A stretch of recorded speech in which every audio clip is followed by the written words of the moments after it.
दोस्तों, कल ही मैंने आपको एक इम्पोर्टेंट बात बताई थी चुम के बारे में, और विभिन्न और अविनाश को ये चेताया था कि अपने असली दुश्मन को पहचानो। मैं किसकी बात कर रहा था और 2-3 दिन से मैं किस बात पे ज़्यादा जोर दे रहा हूँ? चुम दरांग के ऊपर मेरा फोकस था कि चुम दरांग इनके लिए बहुत बड़ी नासूर, बहुत बड़ा कैंसर बन सकती है। अभी आप देख रहे हैं, 2 दिन से आप हालात देख रहे होंगे किस तरह से ये हावी होती नज़र आ रही है। और इसको, ये सूखे पौधे को, ये सूखा हुआ पौधा था, इसकी कोई औकात नहीं थी, लेकिन बिग बॉस ने इसे ऐसा सींचा है, ऐसा पानी डाला है कि वो अभी वो बरगद का पेड़ बन चुकी है। बिग बॉस मजाक कर रहे हैं, चुम क्या करता है, चुम क्या खाता है, चुम क्या बनाया है। जब ऐसी मजाक करोगे तुम एक कंटेस्टेंट से, तो उसके तो भाव बढ़ेंगे ही। ये सीधा सीधा हिंट देना होता है कि तुम्हें लोग बाहर पसंद कर रहे हैं, अपना गेम खेलो और डट के खेलो। और अभी उसकी इतनी औकात हो चुकी है कि वो बिविन डी सेना से पंगा ले रही है, सीधे सीधे बिविन से पंगा ले रही है। बिविन से बातचीत करते हुए जब इतने भाव बढ़े हुए देखे, इसने नॉमिनेट किया है बिविन को। बिविन ने पूछा उसके बाद कि तुम्हारा अगर मैं कंट्रीब्यूशन की बात करूं तो चुमदरांग किस वजह से यहाँ पे जानी जाएगी। क्या कहती नजर आ रही है, जरा ये सुनते हैं और फिर देखिए कि क्या एटीट्यूड पहले से कितना चेंज हो चुका है इसका। तो मेरा अकॉर्डिंग आप बोल रहे हैं करण सबसे ऊपर है। मेरे अकॉर्डिंग करण सबसे ऊपर है। मेरे अकॉर्डिंग ये कह रही है चुम यहाँ पे विभिन्न डी सेना से, कि मेरे अकॉर्डिंग अगर मैं बात करें तो करण सबसे ऊपर है। और इल्ज़ाम ईसा पे लगते हैं कि तू करण की, ओ सॉरी, अविनाश की शैडो है, तेरी खुद की कोई पहचान नहीं है, अविनाश से ही तेरी पहचान है। और जबकि ईसा ने अभी तक एक भी बार ये नहीं कहा है कि मेरे लिए अविनाश नंबर 1 है, उसने कभी ऐसा नहीं कहा। और ये लोगों से लड़ जाती है, कोई अगर उसे रैंक कम दे देता है तो लड़ जाती है, जैसे श्रुतिका से लड़ी। और अभी भी इसको लगता है कि करण नंबर 1 है, चिल्ला चिल्ला के सब में बोल रही है। मतलब करण खुद बोले अपने मुंह से कि मैं नंबर 1 हूँ तो हमें समझ में आता है, लेकिन उसके लिए भी उसने अपनी एक नौकर रखी हुई है, अपनी दासी रखी हुई है, वकील रखी हुई है, ये सब बातचीत करने के लिए। अभी भी जो खाना ये किचन में बना रही है, ये ज़रूर अपने बादशाह के लिए बना रही होगी। ये तो दासी है। ये सुबह सुबह उसके लिए खाना बनाना, फिर वो वर्कआउट कर रहा होगा, उसके बाद उसके लिए तौलिया रखना, बाथरूम के बाहर सोप रखना, बॉडी बॉडी लोशन रखना, ये सब काम इस दासी के हैं। फिर जब साहब इसके नहा धो के बाहर आ जाएंगे तब उनकी मसाज वगैरह करना, तेल मालिश करना, हेड मसाज करना। फिर 3-3:30 बजे चाय का उनका टाइम हो जाता है तो चाय बना के देगी। फिर रात को आपको पता ही है कि कंबल में दंगल होता है। पूरा फुल इसने इंतज़ाम करण के लिए किया हुआ है, पूरी अपनी जर्नी इसने डेडिकेट कर दी है करण को। और इल्ज़ाम ईसा पे लगते हैं कि तेरी तो कोई पहचान ही नहीं है, जैसा कि करण इल्ज़ाम लगा रहा है। करूँगा, उसके बारे में भी बात करूँगा, लास्ट तक बने रहिए और चैनल को सब्सक्राइब कर लीजिए। दंगल यहाँ से शुरू हो चुका है। जैसे इंसान की कैपेबिलिटी नहीं पता। करण से एक नीचे हो सकता है number 4 if I have to. अगर करण नंबर 1 पे होता था I would have taken number 2। मतलब आपकी जर्नी ओ फॉर भाई भाई भाई भाई, क्या कह रही है कि अगर करण नंबर 1 है तो हम नंबर 2। भाई इसकी औकात तो देखो कि ये अपने आप को नंबर 2 बोल रही है। किस मुंह से? इसकी शक्ल देखो ध्यान से कि ये नंबर 2 बनेगी। ये हिम्मत कहाँ से आई है? ये आई है सीधे सीधे बिग बॉस से। जो बिग बॉस ने मजाक करना शुरू किया है ना, ये वहाँ से हिम्मत आई है इसको, कि बिल्ली भी खंबा नोचने लगी है आजकल। तो करण कहाँ है उस हिसाब से नापना चाहिए था। आपकी जर्नी का पैरामीटर करण बिल्कुल भी नहीं।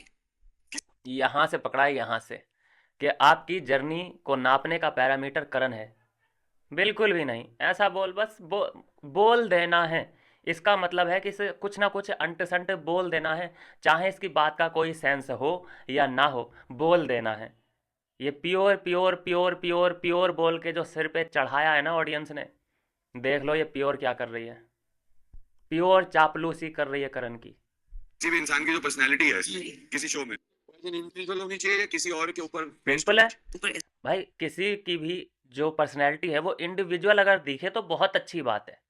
हालांकि चलो हम मानते हैं कि ईसा उसके साथ है, दोस्ती में थोड़ी सी आगे आ चुकी है, लेकिन ये तो बिल्कुल अपने आप को निछावर कर दिया है उसने। बिछ गई है करण के सामने। उसकी कौन सी ऐसी ज़रूरत है जो कि ये पूरा ना कर रही हो, और जबकि बाहर इसका 10 साल पुराना रिलेशनशिप है जिसमें ये लौटेगी वापस, लेकिन यहाँ करण के लिए बिछी हुई है बिल्कुल कारपेट की तरह। जैसे आप खुद बोली ना मुझे कि करण 3 तो मैं 4, करण 1 तो मैं 2, तो मतलब ये आप अपनी आपकी खुद की कोई पर्सनैलिटी नहीं है। नंबर 4 का आप अपने आप को रख रहे हो कंट्रीब्यूशन के बेसिस पे।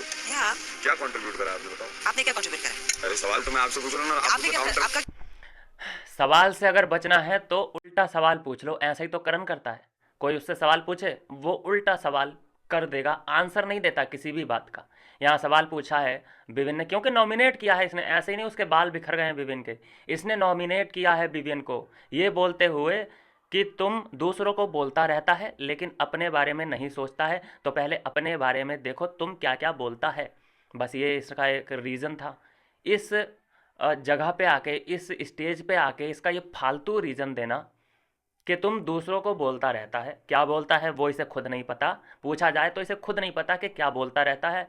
फिर इसने बोला है कि तुम खुद के बारे में पहले सोचो कि तुम कैसा है, दूसरों को तुम बोलता रहता है। ये इसका रीज़न है नॉमिनेट करने का। तो यहाँ सवाल तो पूछना बनता है कि तू मेरे को तो भाषण दिए तूने, लेकिन तू खुद क्या है। क्या करा है? आपने क्या मुझे करा है मुझे उसको? मेरा सारा कंट्रीब्यूशन पता है। बहुत डिसअपॉइंटिंग है दोस्तों। मैंने इसीलिए मुझे आभास हो जाता है कि इस वक्त कौन उड़ान भरने वाला है। मैंने वो वीडियो बनाया था जिसमें साफ साफ मैंने लिखा था थंबनेल में कि भाई अपने असली दुश्मन को पहचानो, यही है वो। करण से ज़्यादा खतरनाक मैं मानता हूँ कि चुमदरांग इन लोगों के लिए दुश्मन बन चुकी है।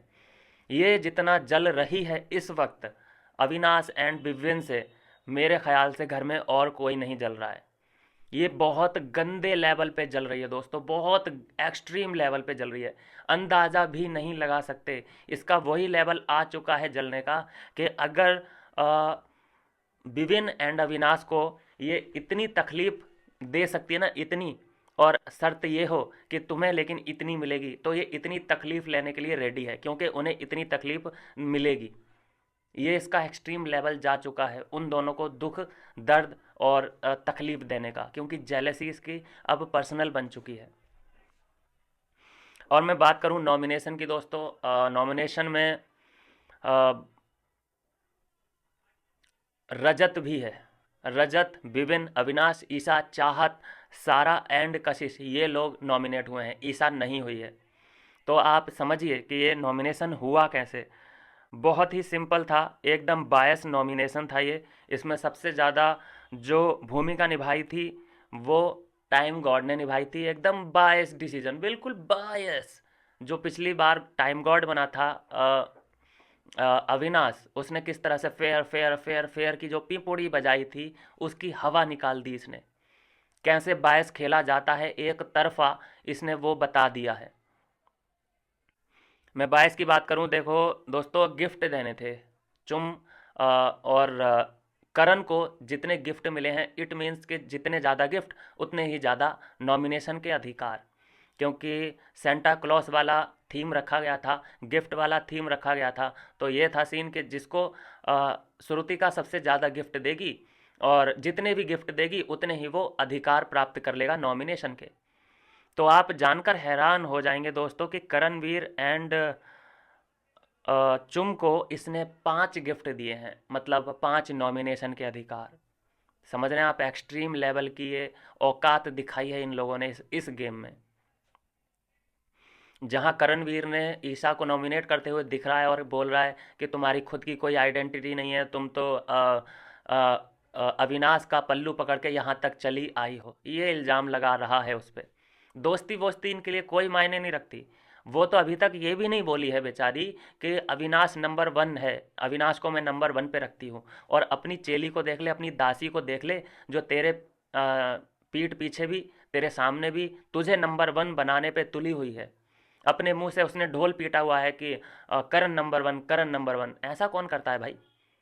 और जबकि हमने ईशा को कई बार कन्वर्सेशन एक रजत के साथ हुई थी रात में, जहाँ पे ये लोग डिस्कस कर रहे थे कि भाई एक टाइम ऐसा आएगा जहाँ पे मैं तुम्हें पीछे छोड़ना चाहूँगी और तुम मुझे पीछे छोड़ना चाहोगे, और मैं चाहती हूँ कि ऐसा ही हो। हम ये ना सोचें आगे जाके कि तुम मुझे आगे रखो मैं तुम्हें आगे रखूं, वो एक स्टूपिड फैलो हो जाएगा।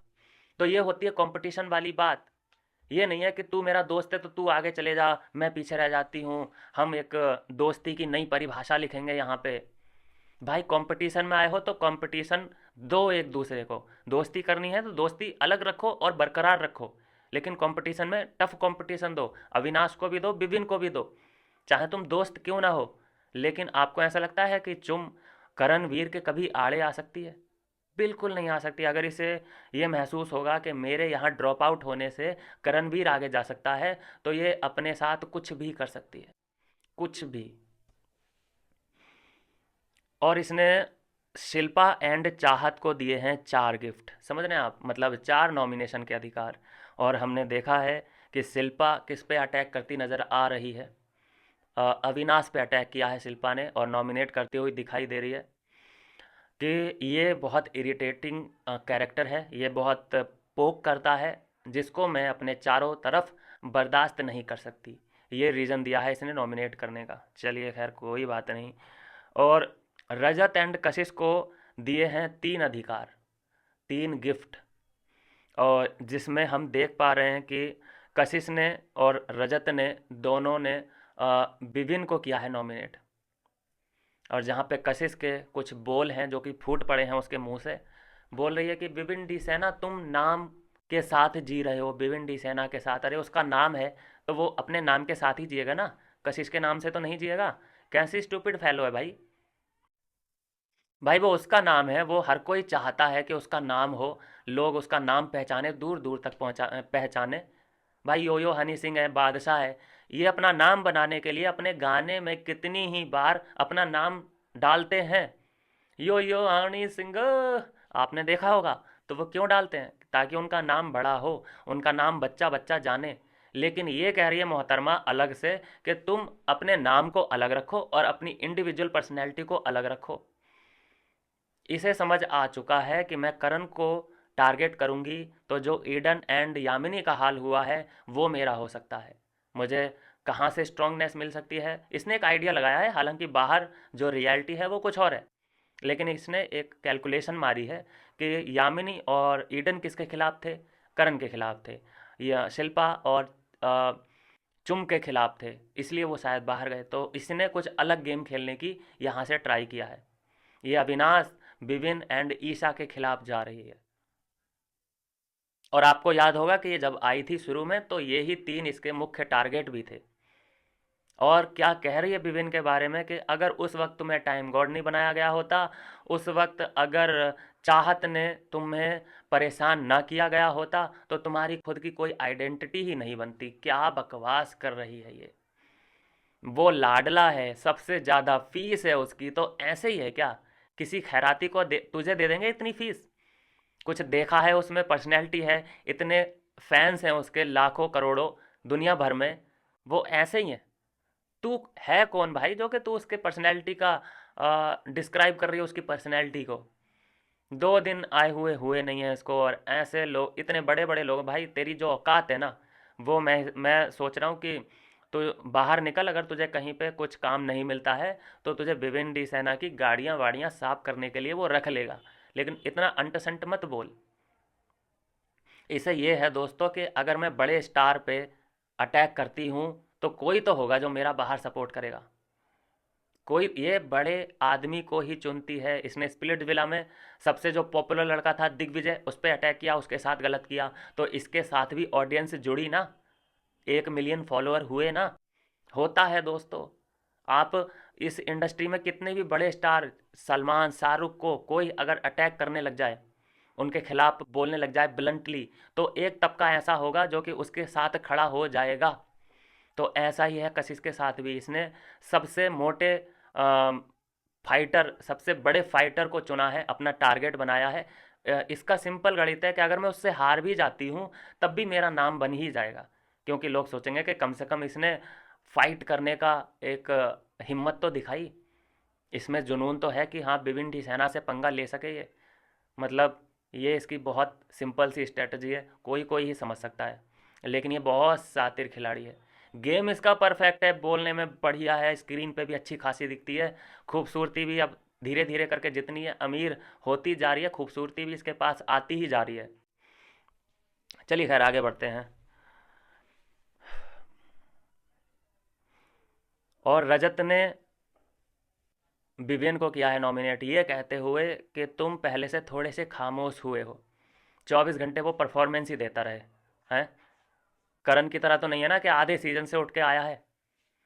चलिए खैर, और विविन एंड सारा को सिर्फ 2 ही अधिकार दिए, मतलब सारा ने एक किया होगा नॉमिनेट और विविन ने एक को ही किया होगा नॉमिनेट, तो फिर क्या ही फ़र्क पड़ता है, एक एक नॉमिनेशन से किसी को क्या ही फ़र्क पड़ता है। इसीलिए तो उसके ग्रुप का कोई नॉमिनेट हुआ ही नहीं।